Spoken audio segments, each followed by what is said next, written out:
The Youth Leadership Debate is a program that provides the platform for young people to use their voices and knowledge to drive conversations for national development.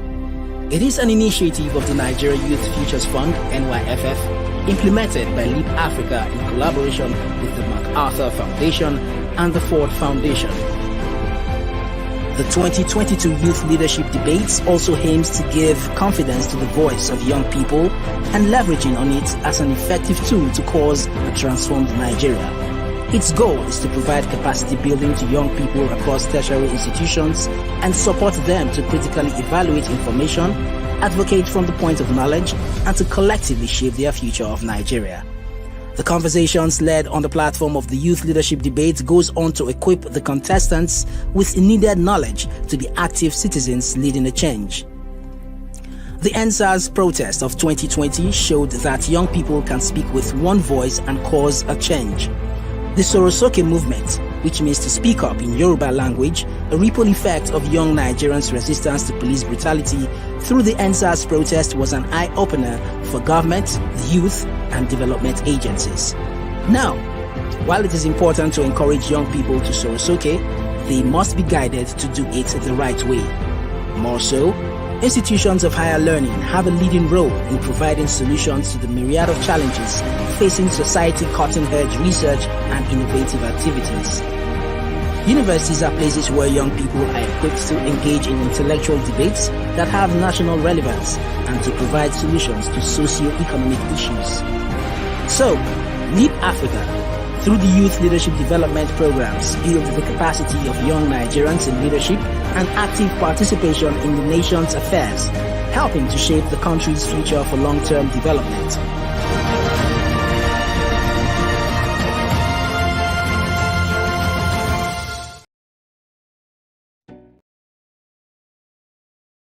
There's a huge innovation gap on the continent. You have young people who are talented and largely driven by passion, who go into starting enterprises without the requisite skills, knowledge, resources, relationships to be able to take them sustainably. We couldn't sustain the programs we did. We lacked financial capacity. It was just at the point where I was almost going to stop the idea. The SIP, Social Innovators Program, was designed so that we can bridge that gap. We can fill that gap of capacity. Indirectly, when they invested in me as a young person, they've invested in the over 11,000 plus women that we've been able to empower. We're able to provide relief materials to over 3,000 inmates. For just the last 3 years, after being a LEAP fellow, we are able to achieve that goal to the highest level I can think about.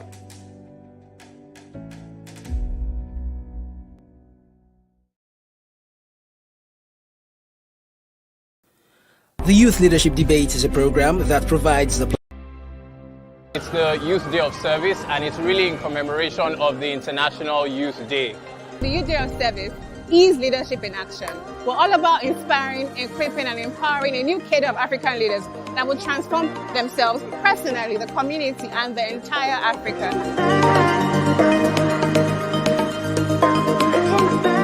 This is important because we're trying to also just promote and encourage volunteering. Everyone has come out today. Some of our partners have come out today to volunteer and support.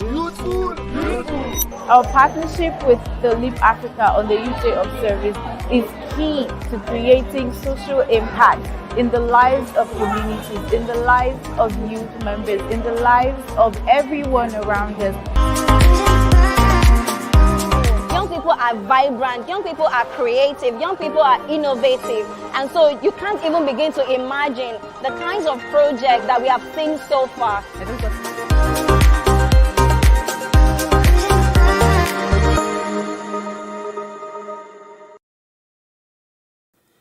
The Youth Leadership Debate is a program that provides the platform for young people to use their voices and knowledge to drive conversations for national development. It is an initiative of the Nigeria Youth Futures Fund, NYFF, implemented by Leap Africa in collaboration with the MacArthur Foundation and the Ford Foundation.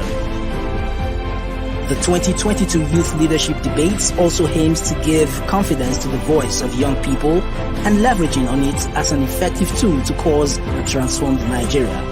Its goal is to provide capacity building to young people across tertiary institutions and support them to critically evaluate information, advocate from the point of knowledge, and to collectively shape their future of Nigeria. The conversations led on the platform of the Youth Leadership Debate goes on to equip the contestants with needed knowledge to be active citizens leading a change. The NSAS protest of 2020 showed that young people can speak with one voice and cause a change. The Sorosoke movement, which means to speak up in Yoruba language, a ripple effect of young Nigerians' resistance to police brutality through the NSAS protest, was an eye-opener for government, the youth, and development agencies. Now, while it is important to encourage young people to Sorosoke, they must be guided to do it the right way. More so, institutions of higher learning have a leading role in providing solutions to the myriad of challenges facing society, cutting-edge research and innovative activities. Universities are places where young people are equipped to engage in intellectual debates that have national relevance and to provide solutions to socio-economic issues.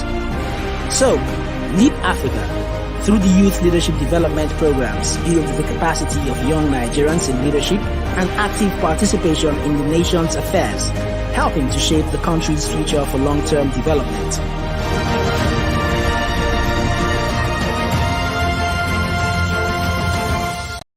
There's a huge innovation gap on the continent. You have young people who are talented and largely driven by passion, who go into starting enterprises without the requisite skills, knowledge, resources, relationships to be able to take them sustainably. We couldn't sustain the programs we did. We lacked financial capacity. It was just at the point where I was almost going to stop the idea. The SIP Social Innovators Program was designed so that we can bridge that gap. We can fill that gap of capacity. Indirectly, when they invested in me as a young person, they've invested in the over 11,000 plus women that we've been able to empower. We're able to provide relief materials to over 3,000 inmates. For just the last 3 years, after being a LEAP fellow, we are able to achieve that goal to the highest level I can think about.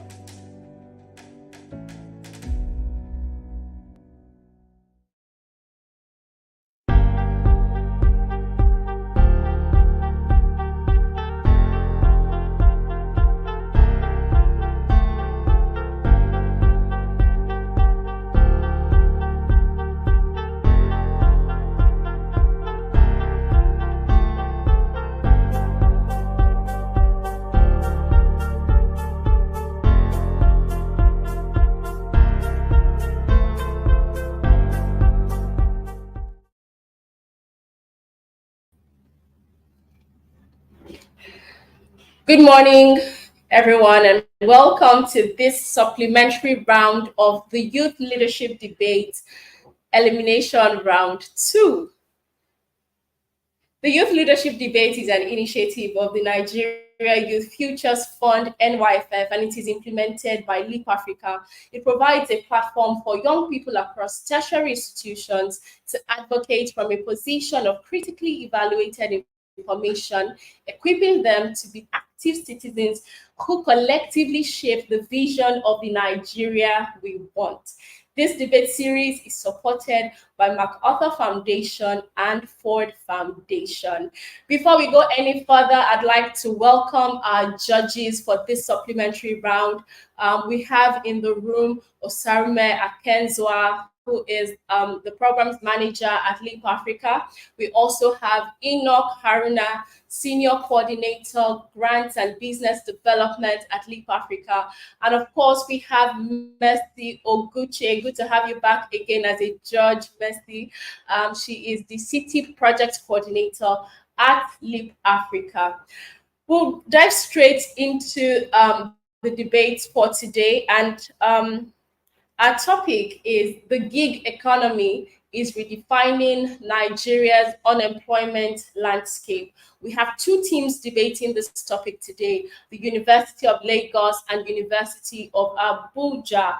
Now, we've had both teams debate this particular topic before, but we had to do a rerun because of challenges that were encountered at the last run. So welcome our debaters. From the University of Lagos, the proposition team, we have Eniola Oni and Obong Ikwe. From the University of Abuja, the opposition team, we have Othman Amina and Isaac Adebayo. It's nice to have you guys in here today. I'll go very quickly to the rules of engagement. I know that you're already familiar with them, but just to remind you of the rules again, each team would have 5 minutes for their first speakers to introduce their motion, to define their key terms, set boundaries, establish mechanisms or models if needed, and offer substantive arguments, after which both teams would have their second speakers speak for 3 minutes to clash, offer substantive new arguments, defend the first speaker's points, and then would have the cross-examination from both teams for 30 seconds, where the speakers would be allowed to question and challenge the opposition, to clarify arguments, point out weaknesses, and seek opportunities for strategic maneuvering. And finally, we would have 1 minute for speakers from both teams to have their closing arguments and crystallize the round. Now, a timer will be shown on the screen, and once your time elapses, you'd have 5 to 10 seconds to complete your sentences and statements. Any other point made after that will not be counted for your team. There are penalties for not adhering to these rules of engagement, and the following offenses will attract a penalty of 1 point each: inappropriate conduct, objectionable language, severe personal attack on another debater, falsified evidence, proven false by opponents, irrelevant arguments, unfair tactics, and unfamiliarity with the rules.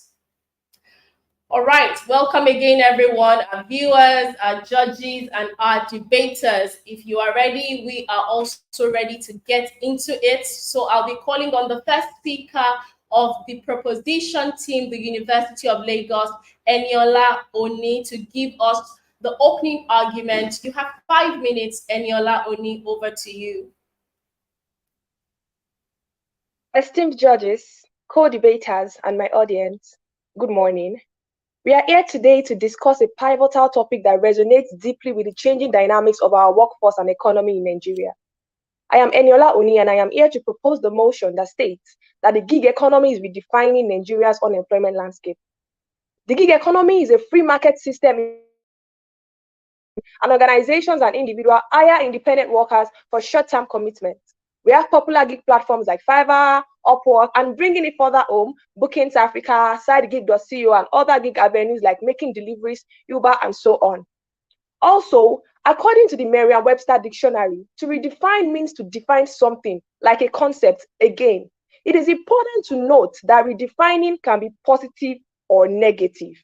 I believe that the gig economy is redefining the Nigerian unemployment landscape in the following areas. Number 1, expanding the Nigerian job market. Number 2, increasing income for the underpaid. Number 3, helping to kickstart gender parity in the Nigerian employment sector. Number 4, driving positive SDG 10 and 17 change. And number 5, encouraging exploitation. First of all, the gig economy is redefining the Nigerian job market in the sense that it is providing a wider job market for Nigerians. Following the outbreak of COVID-19 pandemic, the gig economy in Africa has expanded significantly. The Nigerian National Bureau of Statistics reported a decline in the unemployment rate from 23.1% in 2018 to 18.8% in 2020, attributed to the gig economy's influence. Since we can now work globally, we have more places to look for jobs apart from Nigeria alone. Nigerians can now look beyond Nigeria to get jobs. Furthermore, the gig economy is redefining the Nigerian unemployment landscape, because in a developing country such as ours, gig jobs are not only regarded as a promising source of work opportunities, but also a means to augment salaries gotten from formal employment. Depending on the nature of their work, an individual could be in a 9-to-5 and still work as a freelancer on the side. This means that a classroom teacher of Primary 5 in an average Nigerian school who is married with 2 children and only earns 30,000 naira in a month can go back home after class, do some gigs, and get more money to increase their standard of living. Thirdly, according to the African Development Bank, the male employment population ratio was estimated at 69.2%, compared to the female employment to population ratio of only 39.2%. But with the introduction of the gig economy, Working on online gig platforms is enabling women to own better income. The gig economy is helping women compete favorably with men in the Nigerian job market because in the gig economy, job opportunities are often based on skills and performance rather than gender. This is leveling the playing field. Also, in the gig economy, earnings are often tied to the value of work provided rather than predetermined salary structures. This is helping to mitigate the gender pay gap that exists in the traditional employment. To further buttress this motion, the rise of digital labor platforms is providing workers, including people with disabilities, and young people in undeserved communities with income-generating opportunities that may not be readily open to them in their immediate environment or if they had to compete physically for it. This will go a long way in fulfilling the Sustainable Development Goal 10, which is reduce inequalities, and Sustainable Development Goal 17, which is partnership for the goals. However, even though the gig economy is bringing about positive redefinition of the Nigerians' unemployment landscape, it has also opened Nigerians up for exploitation. Remember the story of a talented product designer a few months ago that did a product design gig for a popular man, and upon 70% of completion, the man stopped replying her. And he hadn't even made any down payment or signed any contract with her. She decided to go ahead with it because she felt he was an honest man. She finally had to resort to dragging him on Twitter in an attempt to get a well-deserved payment, but that did not even yield any fruit. In addition, Nigerians often face low earnings, with many earnings less than the national minimum wage. Foreign employers don't pay them the same amount they pay to their own gig workers. Rather, they offer Nigerians ridiculously low fees, and they cannot even be prosecuted for it. This bred the need for the government to also redefine employment-related laws in Nigeria and an overhaul of the employment system carried out. A legal or regulatory framework to control and regulate the gig economy is now pertinent. Else, defrauding will continue to hide its ugly face behind a pretty name called gig economy. If these are put into perspective, I am certain that the gig economy's impact in bettering and redefining employment in Nigeria has only just reached the moon, the sun being its final destination. Thank you very much. Thank you very much, Eniola Oni, for your opening argument for the proposition team. We'll move on now to the opposition team, the University of Abuja's first speaker, Othman Amina, to give us the opening argument for the opposition team. Amina, over to you. You have 5 minutes.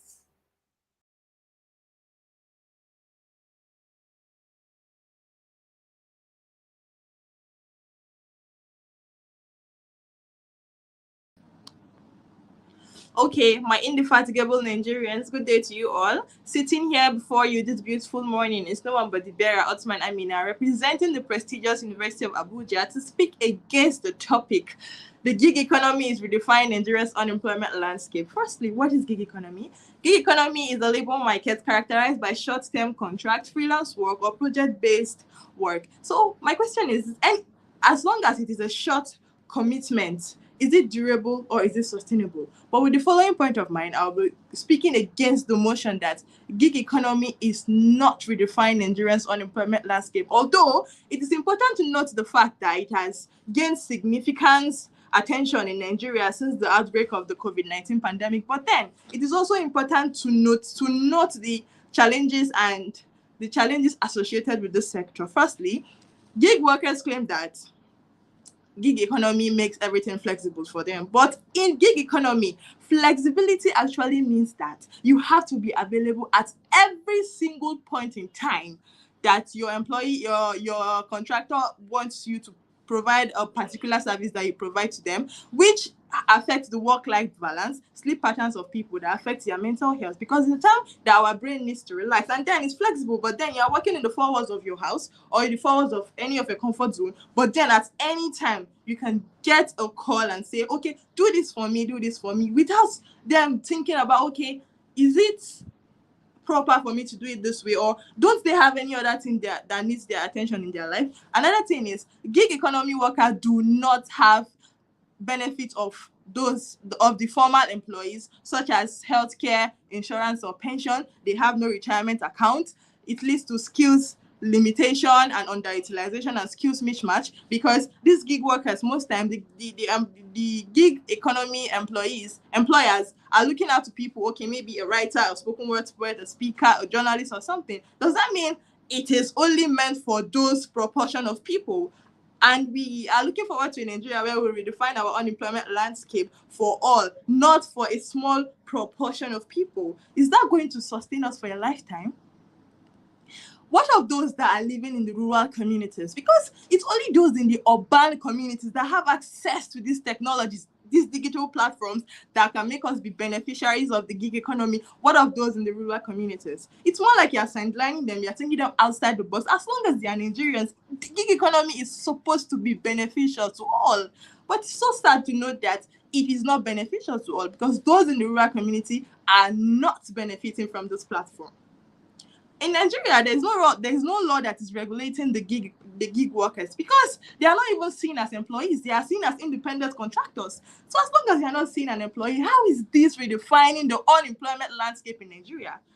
Example of myself, a writer and a spoken word poet, and every time I'm always on the hunt looking for next opportunity. This, like, the income is not stable, the income is inequitable. It's supposed to be an income equality, something for all, but then the income is inequitable because I'm always on the hunt. I'm always looking for the next gig that is up for me. It's not stable. It can even make me to be financially vulnerable most times because once I finish doing this short-term work, I'll be up for the hunt looking for another one. How is that sustaining me? It is not sustaining me because my job has no security. It is short-time based, a short-time commitment. As long as it's short-time commitment, how is that durable? How is that sustainable? How can that sustain me for my lifetime?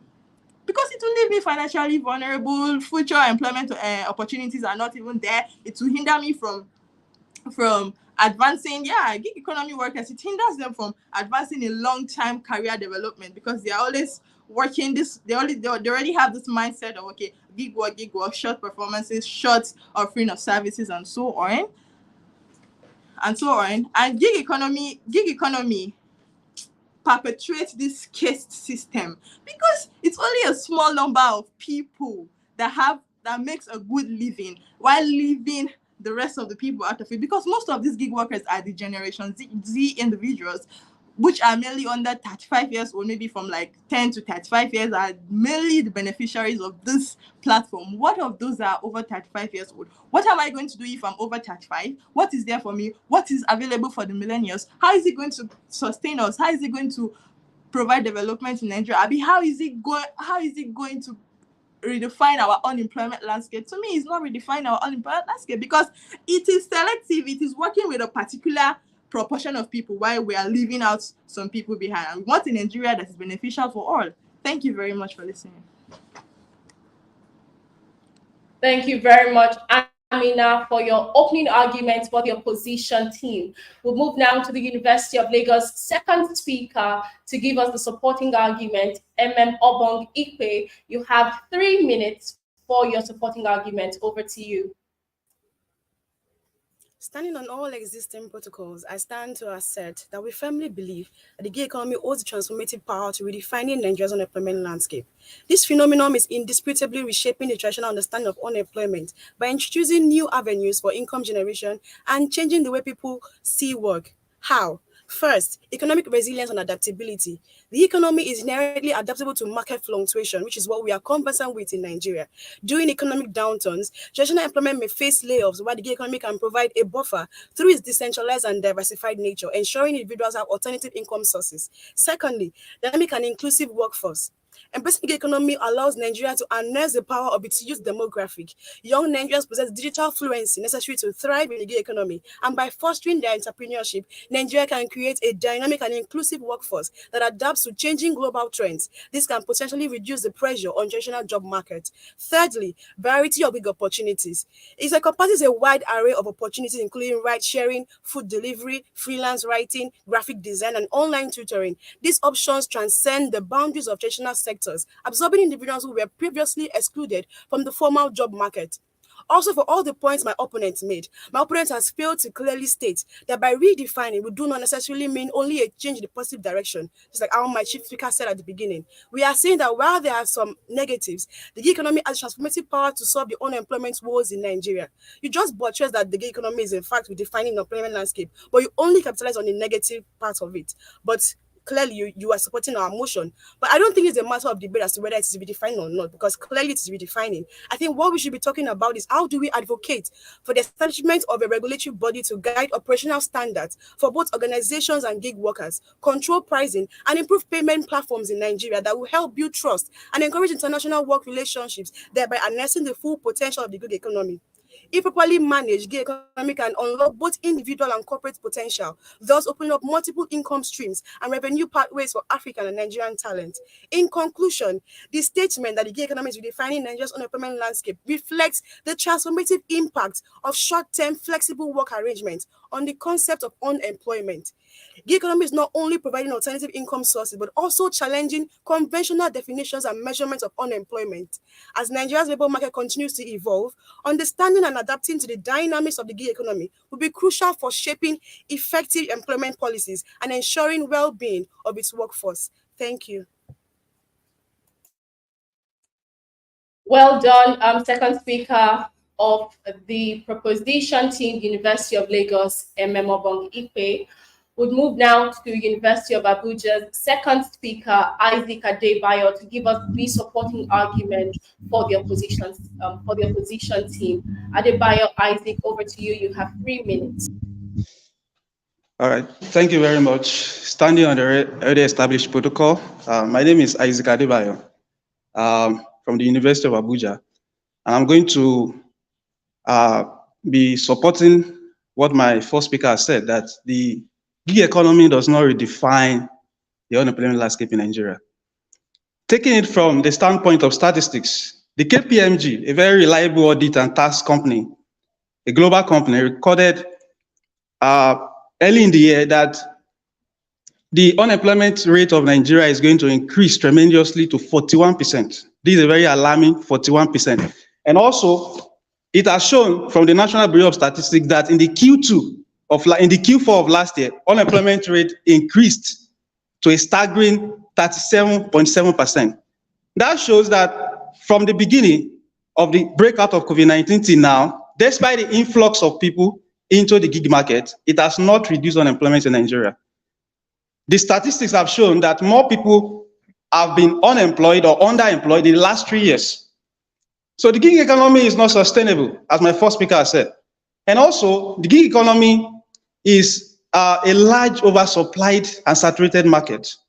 For example, if you apply for a platform like Upwork, you're applying for a job that has the same bidders from the US, from Canada, from the UK, from all over the world, tens and tens of millions of people competing for the same job.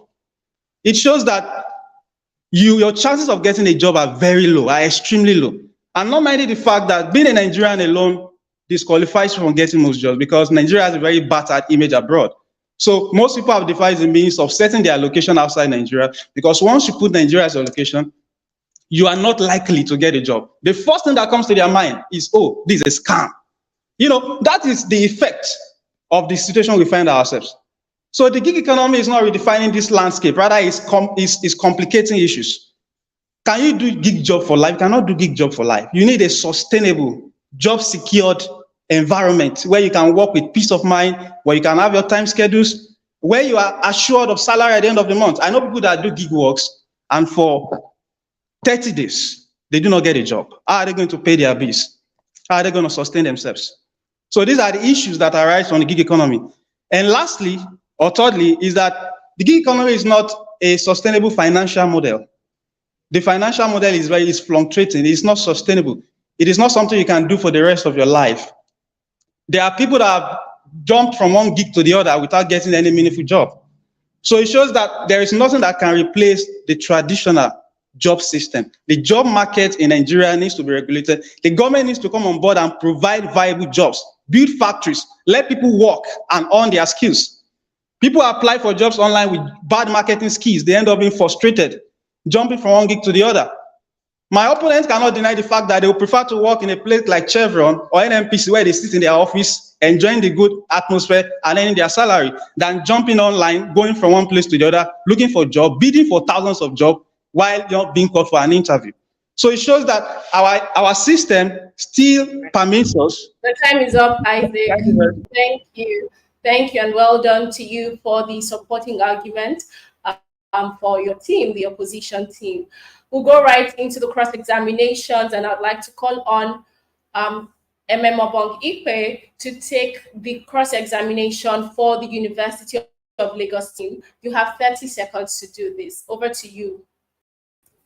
So my opponent said that the gig economy only favors the youth, so therefore it cannot be considered as redefining. So I'd like to ask, seeing that the youth population is also about 64% of the total unemployed Nigerians, are you suggesting that the most agile working class population in the country remains unemployed just to prove that it is not redefining? Or are you saying that since there is no rural or urban area opportunity balance, the gig economy should be shut down? I don't think so. Thank you. Thank you very much. I'll call on Isaac to give the cross-examination for the opposition team. Over to you, Isaac. You have 30 seconds. Please be mindful of your time. Thank you very much. My opponent said that the gig economy provides flexibility and allows people to work at their own pace. My question is, what's the definition of flexibility? To me, flexibility means working at your pace, having peace of mind, sitting down, deploying your skills based on what you have learned in school, based on what you have harnessed over the years, and earning your money. It means having time to do other things, do your 9-to-5 job, go back home, meet your family, and do your job without thinking a client will call you over the night to ask for his job. So this, in my opinion, is flexibility, and the gig job does not provide this whatsoever. Thank you very much. Thank you very much, Isaac, for your cross-examination.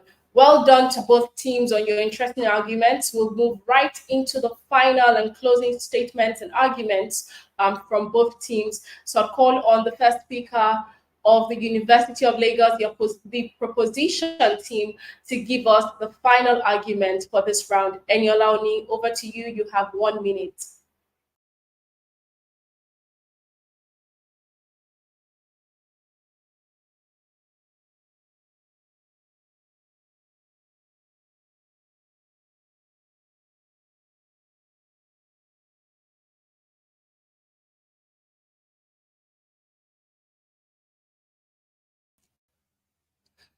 It appears that Eniola Oni is no longer on the live stream, so I'll call on Obong Ipe to take the final argument for the University of Lagos team.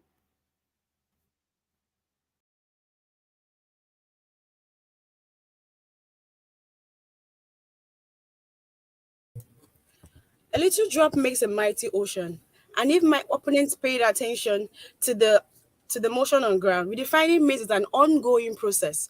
No one said it has completely changed the landscape, only that it has started to. An understanding of the geometric progression and compound interest will make us see that we cannot ignore the little changes, especially if it's a continual one. A MasterCard Foundation survey revealed that the gig economy in Africa is growing to an average rate of 20% per year and is expected to reach a staggering 80 million gig workers by 2030. And if that is not a sure sign of redefining, I don't know what that is. The gig economy is here to stay and is only going by redefining unemployment in Nigeria, Africa, and the whole world at large as the years go by. A book the whole Christian force considered to understand authority. I am staying back on your opponent that you do not ignore the days of little redefining. And we are here to accept the fact that it is surely redefining, though not totally positively, but it is in the process of redefining unemployment in Nigeria. Thank you.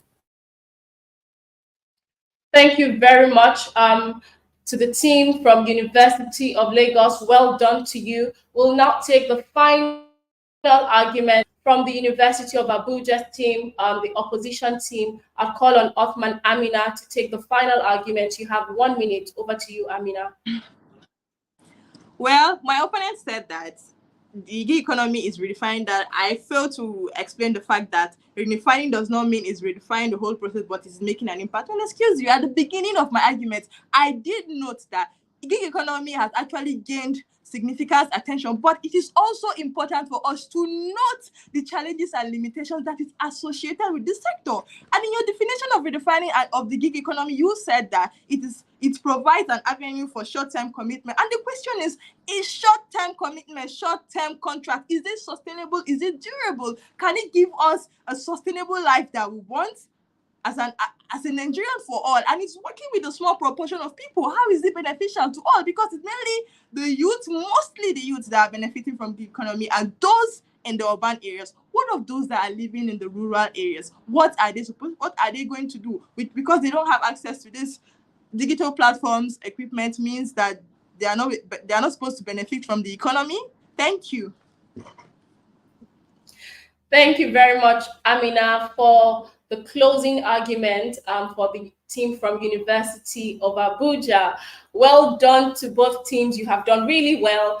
We'll now call on the judges to give their remarks and feedback to our debaters. I'd like to start with Enoch Haruna. Over to you, Enoch. Let's hear from you. Good morning. I don't know if you can hear me. Loud and clear.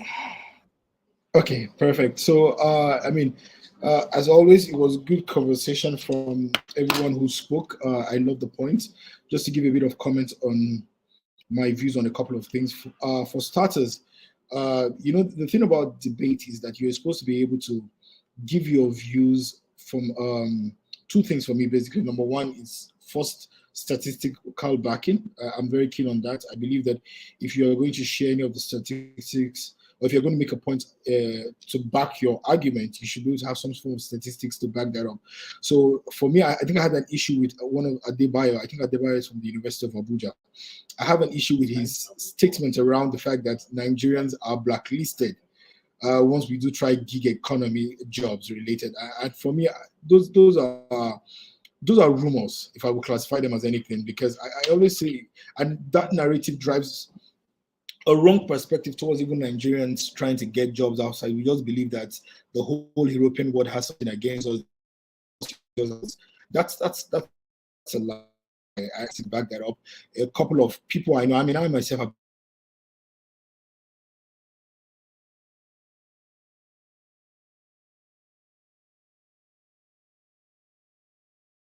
when you give assumptions or rumor. Another thing again for me, I love the fact that University of Abuja spoke about sustainability. That is very interesting. I had not thought about that. In a world where gig economy is what everybody's talking about, nobody wants to go to work 9 to 5.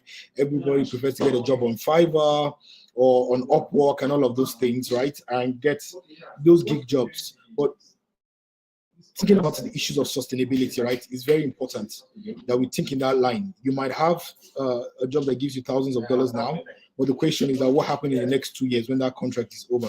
So I love that, bringing that conversation and bringing that perspective. Another thing again I would say is that for I think MM is from the University of Lagos. I love your charisma. You have a very strong debater's aura, and the way you deliver your point. I think the only issue I had with you was the fact that at some point in time, you actually literally was reading from the screen. In as much as I know you were trying to pull out statistics, and if you do move on to the next stage and where you have a bigger crowd and you're standing for an audience, it would be lovely if you actually make your argument, should I say, top from your head or from your perspective or from what you have understood rather than reading from the script. But apart from that, it was a beautiful argument. It was enlightening for me. I was able to see gig economy from many perspectives, and I wish every members of the debaters good luck in the future. Thank you very much. Thank you very much, Enoch, for your submission. We'll move now to Mercy Oguche to please give us her feedback and remarks for our debaters.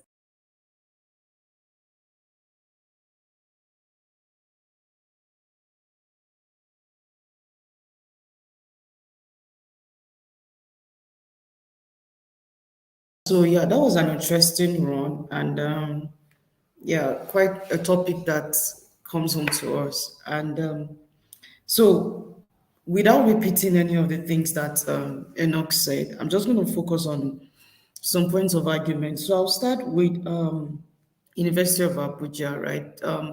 At some point you were deviating from the theme, from the topic, and it became more of issues of morals and policies, and that was taking us away from the focus. So I would just like to encourage you that as much as possible, it's good to just get enough points and focus on the issue, because the issue of morals and policies, it's another debate on its own. entirely, really. And then on the issue of the fact that the jobs are short term and what have we, I think we have an issue more of financial management to play out, because there are people that do 9 to 5, there are people that do 12 hours, and they still struggle with their daily with their monthly income. It's barely enough. And then there is somebody that has up to like 3 to 4 gigs jobs and is earning times 4 of what those people earn in a month. So it's more of improvement of financial literacy that they need in order to be able to go through the phases where they don't have jobs or where they are trying to get another job, and what we have there. And then, okay, so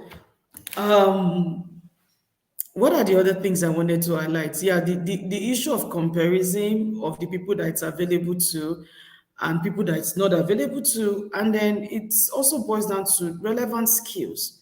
So when you say because it's not available to those in the rural areas, and the issue now is, it now takes us back to the issue of policies, to the issue of the situation in the country. So this is a global thing, and it's always good to identify where our gaps are that can be filled. What are the man-made gaps that can be addressed on our own part of the world? And so we don't, and then I just want to encourage as much as possible, please avoid generalizing, okay? You can use words like some, like may, so you avoid making vague statements, you avoid just saying, because the moment you start using the word all or everywhere or anytime, and it is not a fact, you start losing points. So try using words like some, like may, like, just avoid generalizing. Yeah, thank you. Overall, you all did well. And then on the issue of your presentation, I would like to encourage you going forward, or other debates that you have to do. When it's virtual, please be intentional in sourcing out for the venue you're using. Be intentional about your background, about lightning. These things counts, really. Thank you very much. Have a good one. Thank you very much, Mercy, for your feedback and remarks. We'll move now to Osaume Akenzwa to please give us his feedback and remarks for our debaters.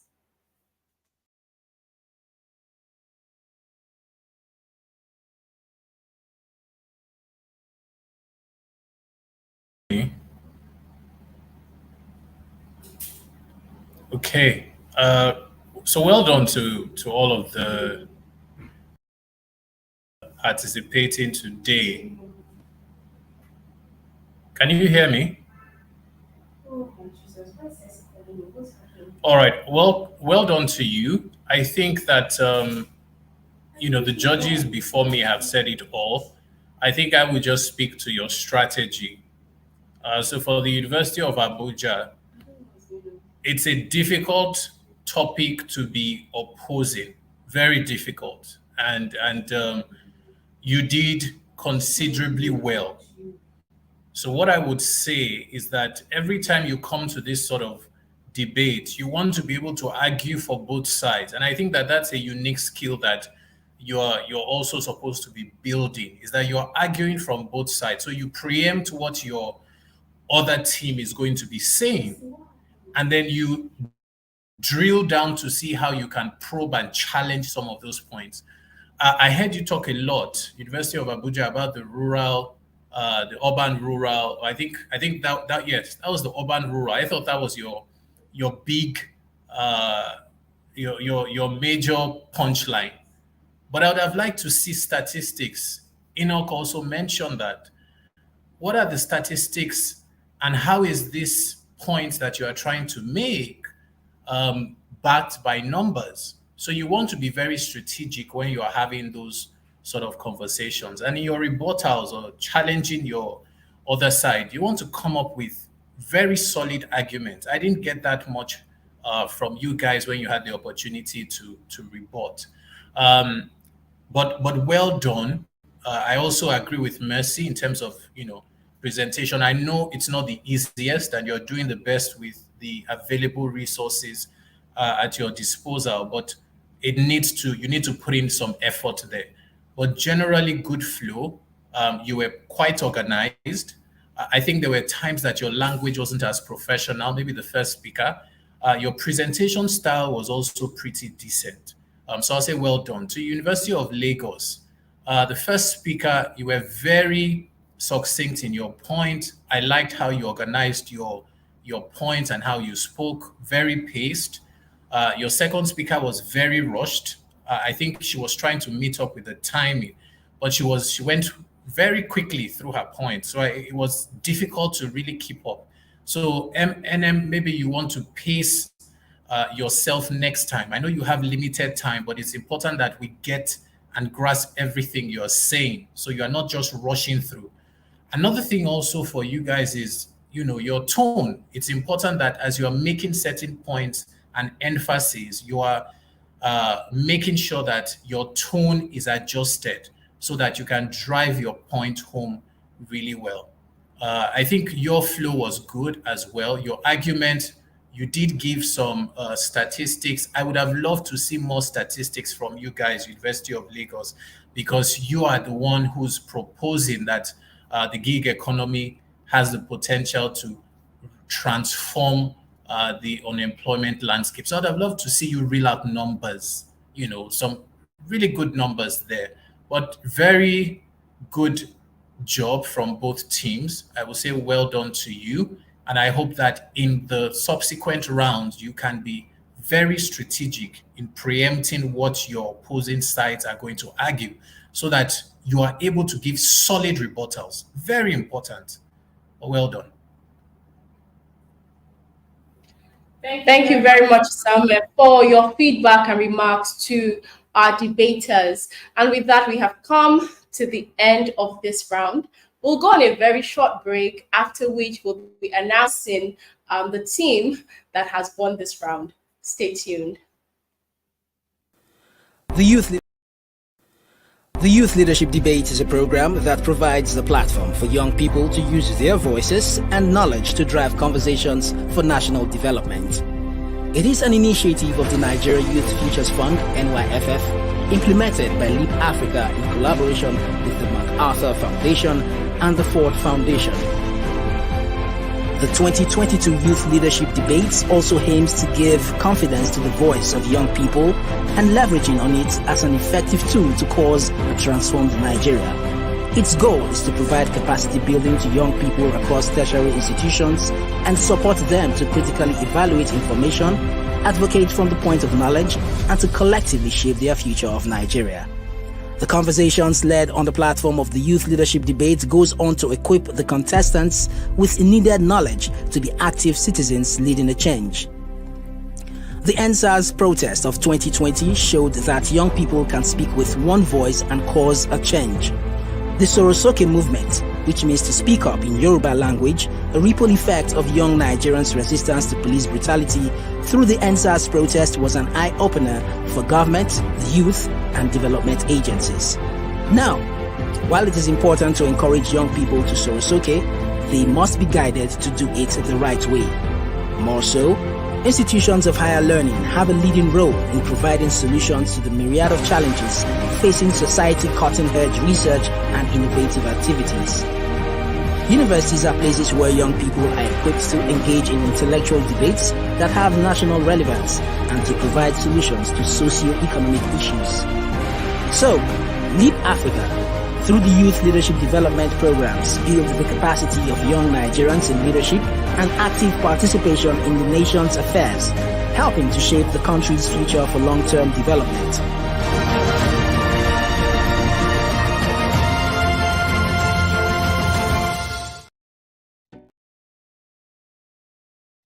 There's a huge innovation gap on the continent.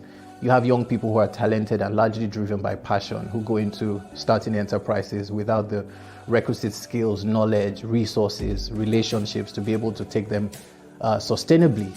We couldn't sustain the programs we did. We lacked financial capacity. It was just at the point where I was almost going to stop the idea. The SIP, Social Innovators Program, was designed so that we can bridge that gap. We can fill that gap of capacity indirectly, when they invested in me as a young person, they've invested in the over 11,000 plus women that we've been able to empower. We're able to provide relief materials to over 3,000 inmates. For just the last 3 years, after being a LEAP Fellow, we are able to achieve that goal to the highest level I can think about.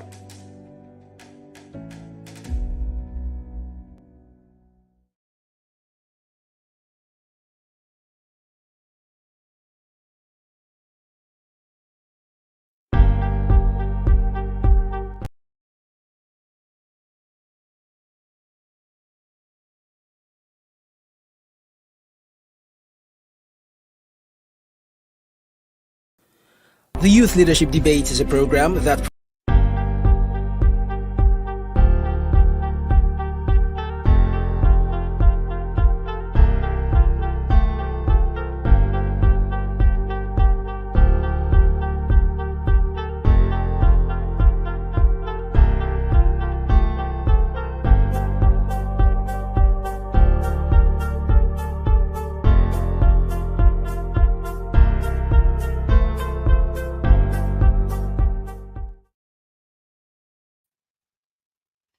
Welcome back, everyone. Our judges, debaters, and viewers, thank you for staying with us. The results are in. At the end of the just concluded round, we had the University of Lagos finish with a cumulative point of 12.67.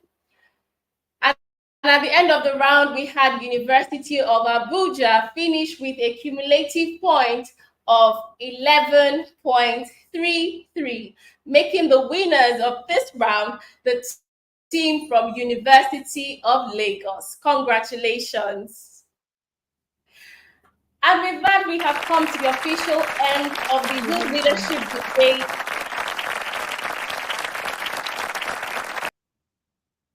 We have come to the official end of the Youth Leadership Debate Elimination Round 2.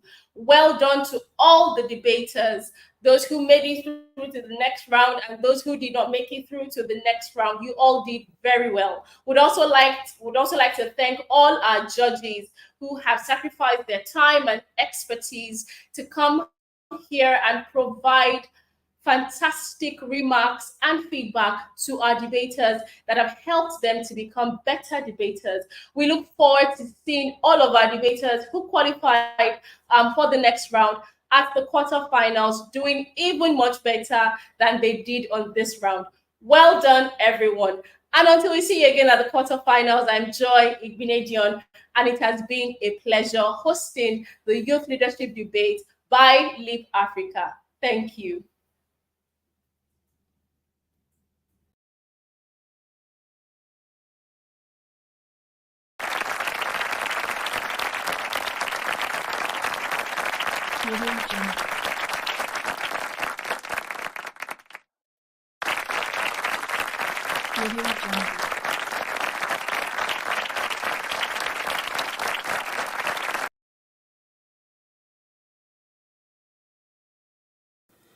The Youth Leadership Debate is a program that provides the platform for young people to use their voices and knowledge to drive conversations for national development.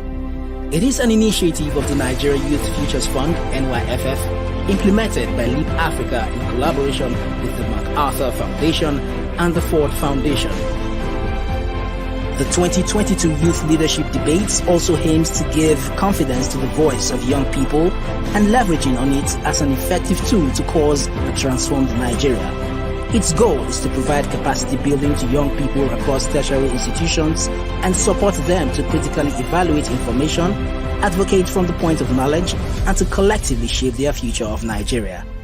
The conversations led on the platform of the Youth Leadership Debate goes on to equip the contestants with needed knowledge to be active citizens leading a change. The EndSARS protest of 2020 showed that young people can speak with one voice and cause a change. The Sorosoke movement, which means to speak up in Yoruba language, a ripple effect of young Nigerians' resistance to police brutality through the EndSARS protest, was an eye-opener for government, the youth, and development agencies. Now, While it is important to encourage young people to Sorosoke, they must be guided to do it the right way. More so, institutions of higher learning have a leading role in providing solutions to the myriad of challenges facing society, cutting-edge research and innovative activities. Universities are places where young people are equipped to engage in intellectual debates that have national relevance and to provide solutions to socio-economic issues. So, LEAP Africa, through the Youth Leadership Development Programs, build the capacity of young Nigerians in leadership and active participation in the nation's affairs, helping to shape the country's future for long-term development.